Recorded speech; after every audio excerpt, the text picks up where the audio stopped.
Kasih karunia dan damai sejahtera dari Tuhan Allah Bapa kita dan dari anaknya Tuhan Yesus Kristus menyertai saudara semuanya.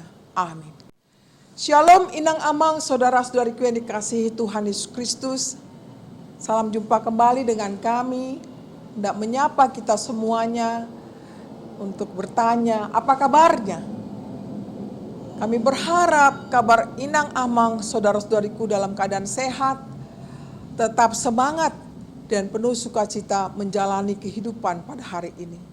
Baiklah, sejenak kita akan mendengarkan firman Tuhan sebagai renungan pada hari ini, Senin tanggal 8 November 2021 dari kitab 1 Yohanes 2 ayat 23. Demikianlah bunyinya.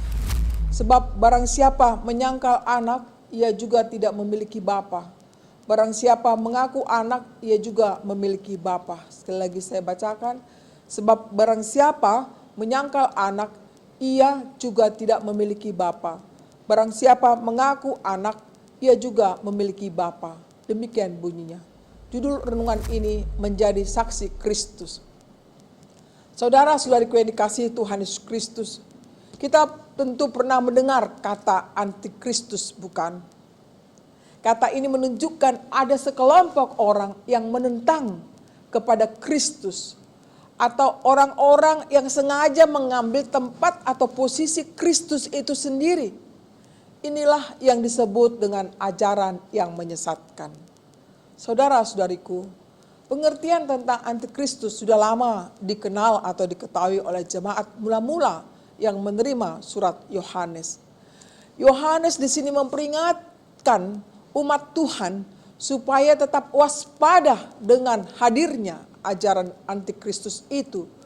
Yohanes mengatakan bahwa seseorang antikristus sekarang dan yang akan datang itu telah bermunculan banyak antikristus. 1 Yohanes 2 ayat 18.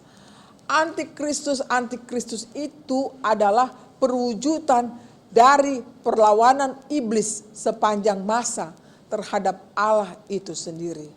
Adapun ciri dari antikristus adalah mereka yang menyangkal kehadiran Yesus Kristus sebagai juru selamat, menyangkal baik Bapa maupun anak itu sendiri, menyangkal Yesus yang adalah Allah yang telah datang ke dunia, mengambil rupa manusia.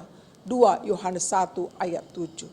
Saudara-saudariku yang dikasihi Tuhan Yesus Kristus, ini juga menjadi pesan bagi saudara dan saya, kita semua, agar tetap mewaspadai ajaran antikristus itu. Kita tetap memperlengkapi diri untuk mempercayai Tuhan kita dengan sesungguhnya. Tidak ragu sedikit pun. Penyangkalan diri terhadap Yesus Kristus tidak pernah terjadi dalam hidup kita. Karena kita mengenal kasih-Nya yang begitu besar. Bahkan kita bukan sekedar mengakui di ucapan kita saja bahwa Dia Tuhan Allah kita, juru selamat kita, melainkan dalam sikap hidup kita, nampaklah kita adalah yang senantiasa bersekutu dengan Allah, yang mengakui, menghidupi Allah di dalam kehidupan kita. Dialah yang menyertai kita.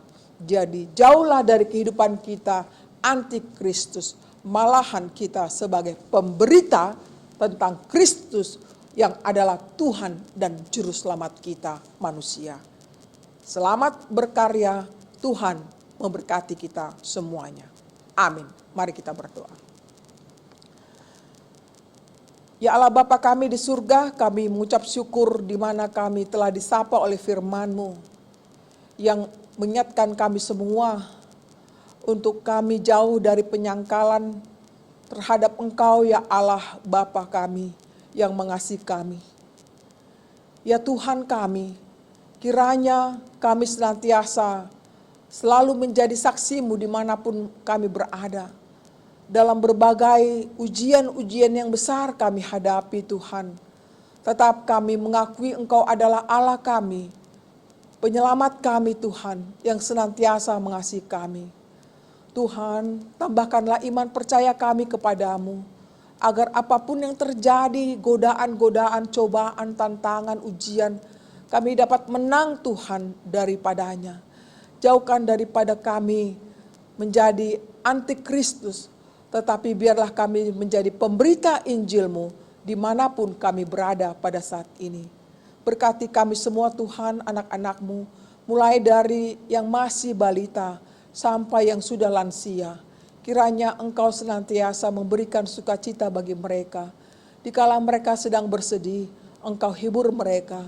Dikala mereka sedang kesusahan, kiranya Engkau cukupkan kebutuhan mereka. Dikala mereka sedang sakit Tuhan, kiranya Engkau hampiri dengan kuasa-Mu, mereka boleh sembuh Tuhan. Kami serahkan perjalanan hidup kami selanjutnya, baik gereja-Mu maupun negara kami, pemerintah kami. Kiranya Engkau juga bersama-sama dengan pimpinan negara kami ini. Biarlah semua Tuhan melakukan pekerjaannya untuk memuliakan nama-Mu saja. Kami serahkan doa permohonan kami ini hanya di dalam Yesus Kristus Tuhan kami. Terimalah berkat Tuhan, kasih karunia dari Tuhan Yesus Kristus dan kasih Allah Bapa, serta persekutuan Roh Kudus menyertai saudara semuanya. Amin. Demikianlah renungan pada hari ini. Kiranya Tuhan memberkati kita semuanya. Shalom.